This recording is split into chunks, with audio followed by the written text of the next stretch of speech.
നമസ്കാരം കൂട്ടുകാരെ, പാവക്കുട്ടീനെ ഇഷ്ടല്ലേ? ഞാൻ ഇവിടെ പാടാൻ പോണത് പാവക്കുട്ടിയെ പറ്റിയാണ്.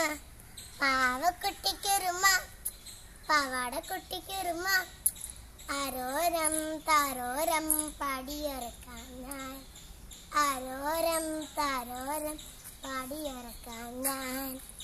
അച്ഛനൊന്ന് വന്നോട്ടെ, പട്ടുക്കുപ്പായം വാങ്ങിത്തരാം. അമ്മയൊന്ന് വന്നോട്ടെ, കമ്മലിക്കുപ്പായ തുന്നിത്തരാം. കാത് കുത്തി കമ്മലിടാം, കല്ലുമാല വാങ്ങിത്തരാം. കാത് കുത്തി കല്ലുമാല വാങ്ങിത്തരാം. കുഞ്ഞു കണ്ണിൽ കണ്ണ് ഇതാക്കുമ്പുമ പൊട്ട് കുത്തിത്തരാം. കുഞ്ഞു കണ്ണിൽ കണ്ണ് ഇതാക്കുമ്പുമ പൊട്ട് കുത്തിത്തരാം. പാവക്കുട്ടിക്കൊരുമ, പാവാടക്കുട്ടിക്കൊരുമ, ആരോരം താരോരം പാടിയൊരുക്കാം ഞാൻ, ആരോരം താരോരം പാടിയൊരുക്കാം ഞാൻ. നന്ദി.